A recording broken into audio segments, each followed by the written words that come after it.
आता धूप आरती सुरू होत आहे. सर्वांनी एका सुरात आरती म्हणावी. धूप आरती शुरू हो रही है. आप सब एक सुर में आरती गाइए. श्री सच्चिदानंद सद्गुरु साईनाथ महाराज की जय. आरती साई बाबा सौख्यदाता राजीवा चरण रजा करी यावा दासा विसावा भक्ता विसावा. आरती साई बाबा स्वारुनियानंद स्वरूपी राहिरंग मुमुक्षु जनालावी निज डोळा श्रीरंग डोळा श्रीरंग. आरती साई बाबा जया मुनी तैसा भाव दया तैसा अनुभव लागी दया घना ऐसी तुझी मावा तुझी मावा. आरती साई बाबा तुमचे नाम ध्याता अरे संस्कृती गाथा अगाध तव करणी मार्ग धाविसी अनाथा धाविसी अनाथा. आरती साई बाबा कलियुगी अवतार सगुण पर ब्रह्म साकार अवतीर्ण झालासे स्वामी दत्त दिगंबर दत्त दिगंबर. आरती साई बाबा आठा दिवसा गुरुवारी भक्त करी दिवारी प्रभु पद पावया भव भय निवारी भय निवारी. आरती साई बाबा माझा दिव्य ठेवा तव चरण रज सेवा मागणे हेती आता तुम्हा देवाधिदेवा देवाधिदेवा. आरती साई बाबा इच्छित दिन जातक निर्मल तोळा निध सुख पाडावे माधवाया संभळा आपुली भाक आपुली भाक. आरती साई बाबा सौख्यदातार दिवा धरण रजा तळी यावा दासा विसावा भक्ता विसावा. आरती साई बाबा शिर्डी बांधे पंढरपूर साई बाबा रमावर बाबा रमावर साई बाबा रमावर. शुद्ध भक्ती चंद्रभागा भाव पुंडलिक जागा पुंडलिक जागा भाव पुंडलिक जागा.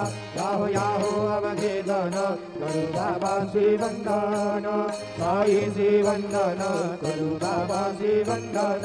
करू म्हणे बाबा साई धाव पाव माझी आई पाव माझी आई धाव पाव माझी आई. घालील टांगण वंदीन चरण डोळ्यान पाहिन रूप तुझे प्रेमी अलंकिन अनन्य पूजन भावे वाहिन भले राम. त्वमेव माता च पिता त्वमेव त्वमेव बन्धु च सखा त्वमेव त्वमेव विद्याधरिणं त्वमेव त्वमेव सर्वं त्वमेव देव. कायेन वाचा मनसेन्द्रियैर्व भूयागणा भावप्रभुः स्वभाव करोमि अन्यं सकलं वरदुमयि नारायणाय समर्पयामि. अच्युतं विष्णुं राम नारायणं कृष्णामूलं वासुदेवं हरिहरं माधवं गोपिकावल्लभं जानकीनायकं रामचन्द्रं हरे हरे राम राम राम हरे हरे हरे कृष्ण कृष्ण हरे हरे.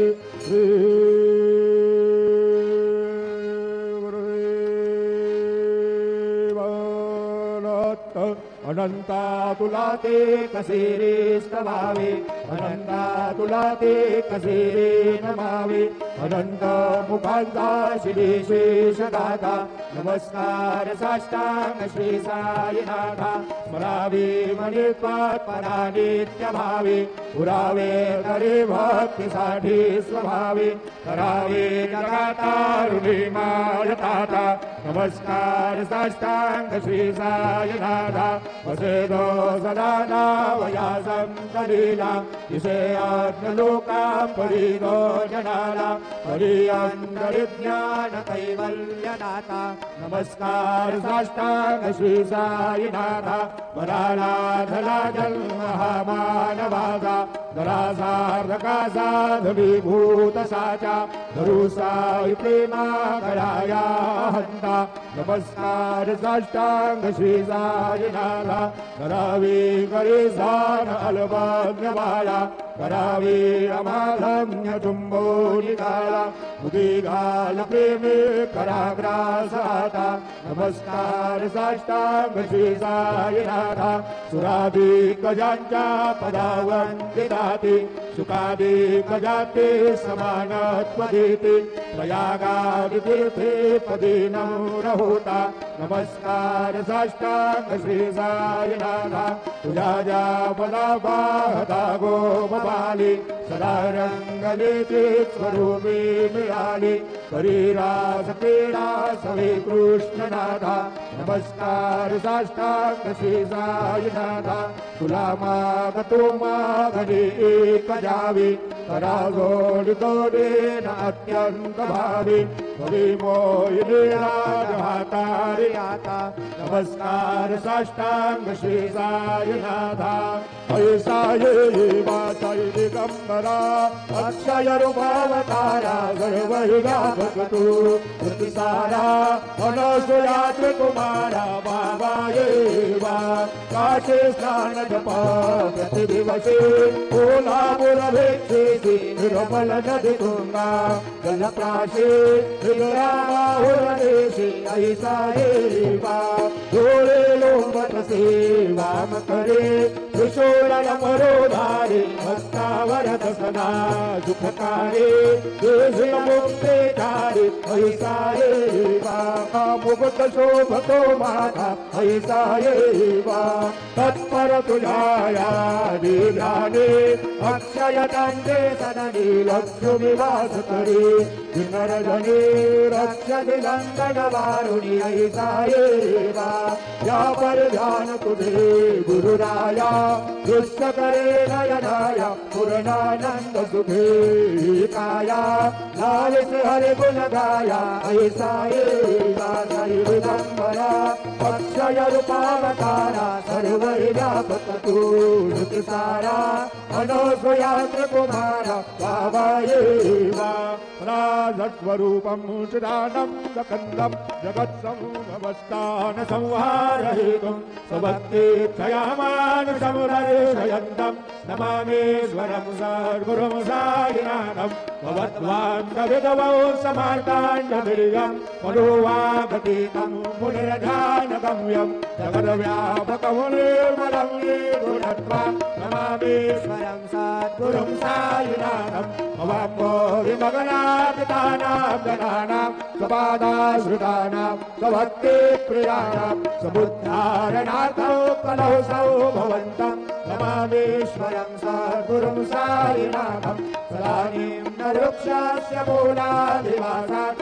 सुधास्त्राविणं दीप्तमप्याप्रियन्तं तरुं कल्पवृक्षाधिकं साधयन्तं नमामीश्वरं सद्गुरुं साईनाथं सदा कल्पवृक्षस्य तस्याभिमूले भवद्भावबुद्ध्या सपर्यादिसेवां पुरापूर्वकामूर्तिमुक्तिप्रदन्तं नमामीश्वरं सद्गुरुं साईनाथं अनेकार्जुनातर्कलीलाविलासे समावेशकृतिशानभास्वात् प्रभावम् अहं भावयेन प्रसन्नात्मभावं नमामीश्वरं सद्गुरुं साईनाथं सदा निश्रमाराममेवाभिरामं सदा सज्जनैः स्तुतं सन्नमध्ये जनामोदनं वाक्भद्रप्रदन्तं नमामीश्वरं सद्गुरुं साईनाथम् अजन्मार्यमेकं परब्रह्म साक्षात् स्वयं सौभवं